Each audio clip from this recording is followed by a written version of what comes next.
Je vous avise d'avance, cette vidéo est interdite au moins de 18 ans. Vous m'avez compris, vidéo interdite au moins de 18 ans, s'il vous plaît. Donc, si vous savez que vous avez moins de 18 ans, si vous êtes le grand frère de quelqu'un qui suit la chaîne qui a moins de 18 ans, pas d'enfant sur cette vidéo-ci. Cette semaine, on sera un peu posé là, on sera calme là. Je me suis dit, ça fait un bon bout de temps. Je n'ai pas sorti de vidéo un peu rocambolesque, hein? Suivez mon regard. Donc aujourd'hui, il y a des commentaires qu'on m'a fait monter de la chaîne depuis l'année passée. Je pense que c'était avant les fêtes, hein? Et c'était plus c'était des commentaires plus où soit Cécile ou Ornella étaient du genre oh, comment les gens posent ce genre de questions? Je leur ai dit bon, écoutez, les filles, s'il vous plaît, remontez-moi les commentaires les plus croustillants. Je vais en faire une vidéo. Et rassurez-vous que les questions sont bien piquantes, alléchantes. Ah, il y a des questions là, j'ai lu, hein, les gars. Pardon, il y a certaines questions là. J'espère que vous n'êtes pas abonné sur la chaîne ci. Hein, parce que je me demande même ce que vous faites ici là. Franchement, on va lancer le tout. On va s'amuser là. On a sélectionné 5 questions pour vous, les gars. Je ne suis pas sûre que vous êtes prêts. Accrochez-vous.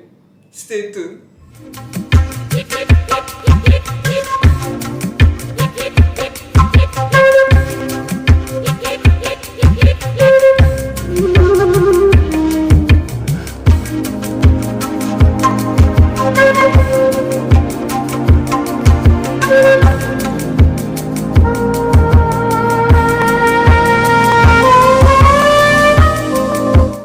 Bonjour et bienvenue dans Parlons de business. Alors ici on parle de quoi?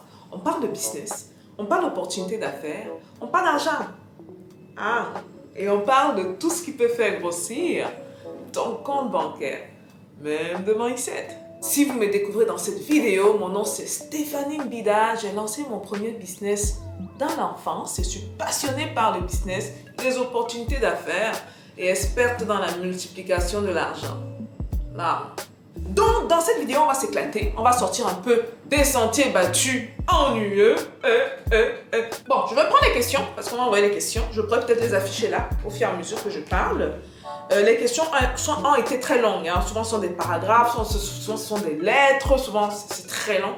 Mais bon, on m'a fait un résumé et je vais passer à travers ces résumés-là. Donc, passe à la première question. Alors, Stéphanie, as-tu déjà accepté d'avoir des rapports sexuels avec quelqu'un d'autre pour décrocher un contrat? Ou as-tu essayé, ou as-tu accepté d'embrasser la personne? Je suis dans une situation assez délicate présentement et je me demande quoi faire. Ça, par contre, c'est une question récente qu'on m'a envoyée, ok? Et comme c'était récent, je me suis dit, bon, on va faire une vidéo dessus, ça peut aider d'autres personnes.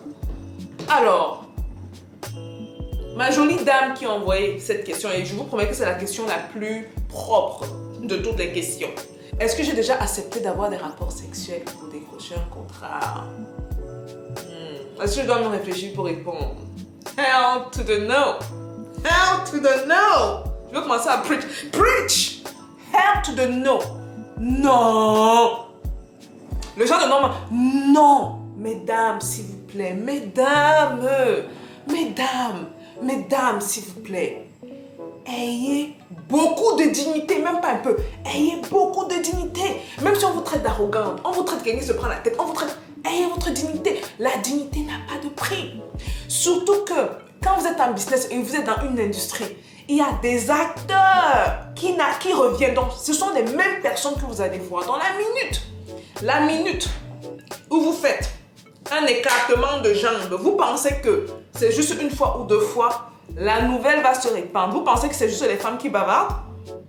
Moi, j'ai des potes, je traîne beaucoup plus avec des hommes. J'ai des potes hommes qui me racontent des choses. Hein, que celle-là, écoute, je l'ai eu, hein, je l'ai fait passer et tout. Oh, celle-là. Et quand tu es celle qui dit non, tu deviens la nouvelle cible.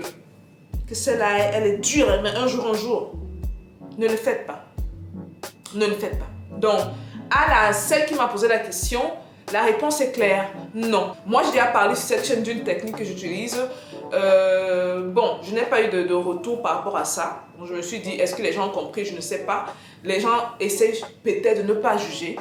Mais ce que je fais, et certains vont me dire, c'est pas vraiment très moral. Ah, écoute, si les deux parties sont consentants, et moi, je vous ai dit sur cette chaîne, si je vous dis la vérité, je peux vous donner les versions arrangées, les versions qu'on lit dans les livres là. Mais la réalité, c'est la réalité. Souvent, moi, ce que je vais faire, c'est que je vais me servir des filles qui sont ouvertes à le faire pour, voilà, charmer ces hommes d'affaires en question. Mais quant à moi, la couleur de mon caleçon est sacrée. Pour ne pas dire, mon caleçon même lui-même est précieux. Deuxième question. Alors, triches-tu souvent dans tes business? As-tu par exemple eu à vendre de mauvais produits, de mauvais services aux personnes, aux gens?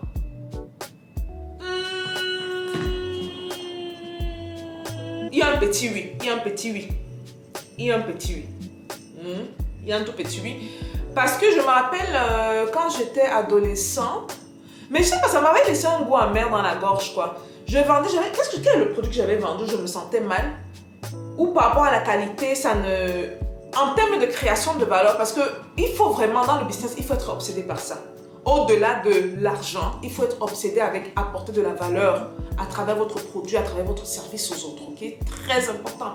Je pense que je vendais, je pense que c'était les montres. C'était des montres ou les bracelets des montres. Non, c'était les... pas les bracelets des montres, vous voyez, ce genre de truc-ci. Que tu peux détacher la montre et attacher la montre à ça. J'étais même pas adolescente, hein, oui, c'est l'adolescente. J'étais 18 ans, 19 ans. Et c'était des trucs de très mauvaise qualité qui venaient de la Chine. Et bon, il y a un moment, je me suis rendu compte qu'en fait, c'est pas de si bonne qualité. Et au lieu d'arrêter de vendre le produit, j'ai continué à vendre le produit pendant au moins 2 mois. 2 mois. Je me suis sentie vraiment très mal. Très mal parce qu'il y avait un manque de cohérence entre ce que je savais que le produit était et ce que je vendais aux gens. Donc, est-ce que j'ai eu à tricher par rapport à ce produit-là? Oui. Mais j'ai appris de ça parce que ça m'avait laissé avec un très mauvais feeling parce que c'était du genre, je disais aux gens, voilà, c'est du vrai cuir, par exemple, ok? Vous pouvez changer votre montre et mettre ça et avoir différents designs et vous pouvez, ça venait de la Chine. Et c'était du faux cuir. Je l'ai su après. Au départ, quand je vendais, les gens, oui, c'est du vrai cuir, ça va marcher, donc les gens payaient. Je l'ai su après, puis je me suis dit que, gars, si je dis aux gens que c'est pas du vrai cuir, mon taux, et les gens souvent ne savent même pas faire la différence entre le vrai et le faux cuir. Certains savent, mais la plupart des gens ne savent pas. Je lui ai dit que mon taux de truc va chuter, donc je l'ai encore fait peut-être 1 à 2 mois après, j'ai décidé d'arrêter parce que je me sentais vraiment mal. Je me sentais mal parce que je me suis dit qu'écoute, c'est quand même assez mensonger ce que je fais. Et est-ce que j'ai honte aujourd'hui? Oui, j'ai honte. J'ai honte de ça. Mais c'est important également d'apprendre de ses erreurs. Et si on doit regarder le nombre de business que j'ai lancé, qui est beaucoup de business, c'est un faux pas que j'ai fait et j'ai appris de ce faux pas-là. Donc, est-ce que j'ai triché? Je dirais oui. Ça m'est arrivé de tricher une fois. Ce qui nous amène à la troisième question. Oh, les trucs sont enlevés. Troisième question. Alors, André a dit que c'est pas plus une question, c'est un commentaire. Ok. Ok. Je peux te payer juste pour te voir. Je n'ai pas besoin de conseils en business. J'ai juste besoin de te voir. Hey!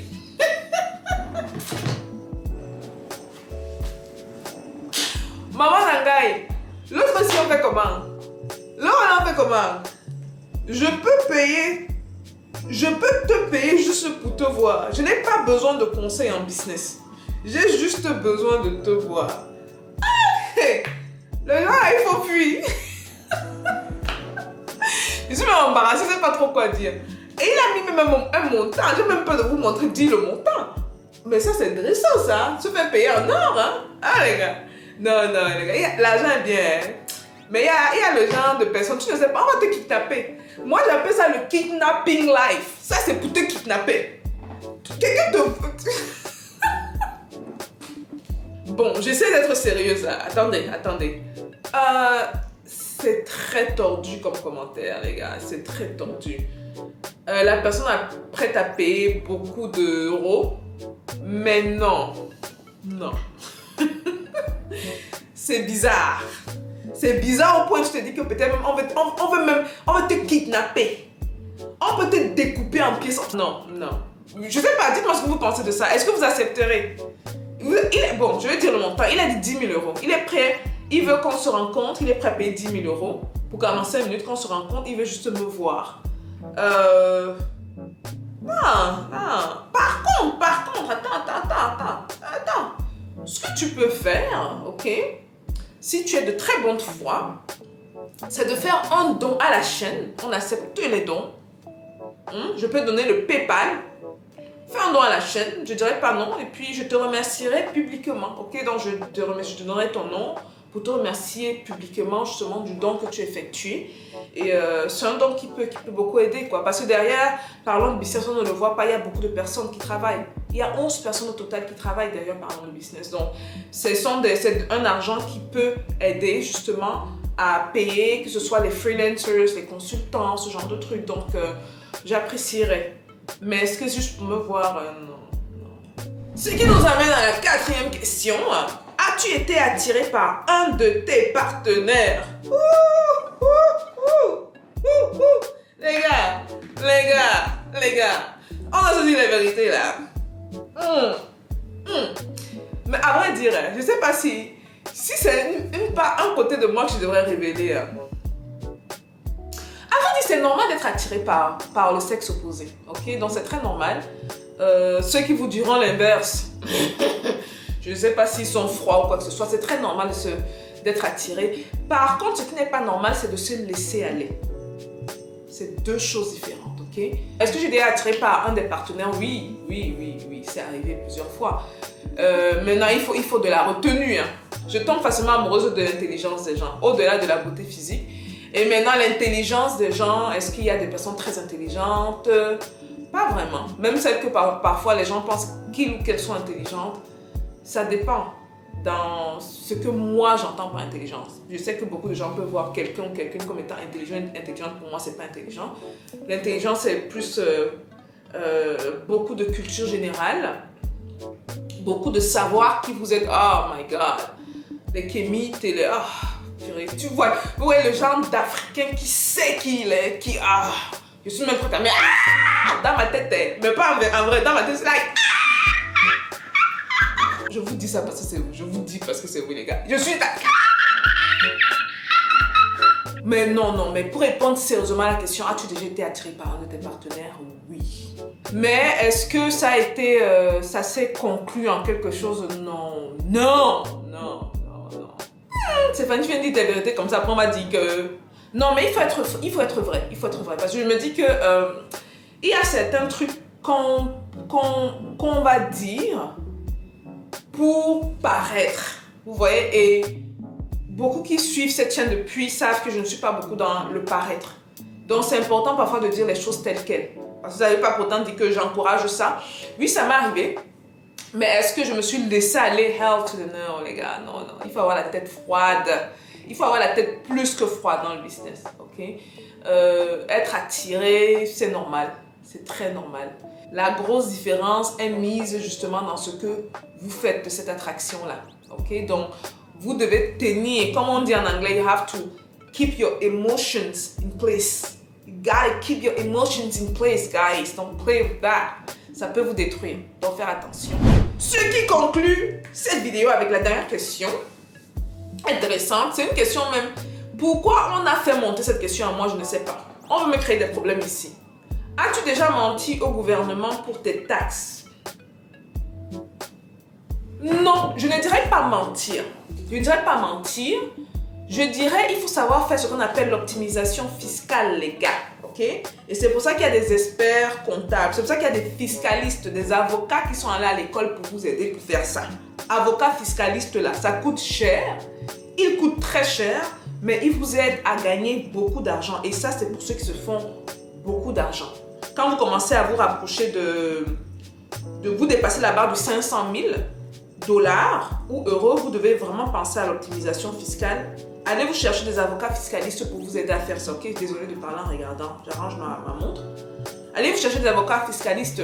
Si vous dépassez la barre de 20 millions, vous devez définitivement avoir un avocat fiscaliste. Ok, ça, ce n'est même pas peut-être. Définitivement avoir un avocat. Et que si vous êtes en Occident en plus, ce n'est pas une option. À partir de 500 000, commencez à chercher. Vous dépassez la barre de 1 million, vous devez en avoir. 10 millions, oui. 20, 30, 40, Ça, c'est évident. Voilà, ça conclut cette vidéo. Il y a d'autres questions qu'on m'a fait remonter là qui sont vraiment...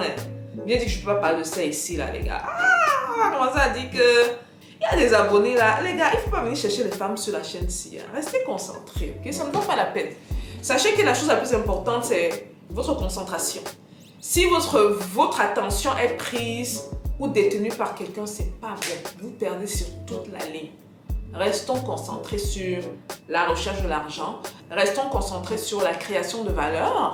C'est de là d'où vient l'argent. Une fois que vous vous concentrez sur quel est le problème, comment est-ce que je peux résoudre ce problème, comment est-ce que je peux apporter de la valeur à ma clientèle, l'argent va suivre automatiquement. Voilà un peu tout pour la vidéo, les gars. Qu'est-ce que vous pensez de ces questions-là?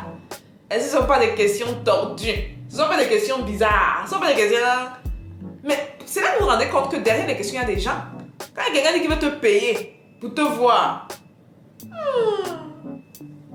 En tout cas, je vous attends dans les commentaires comme d'habitude, les gars. Peace out.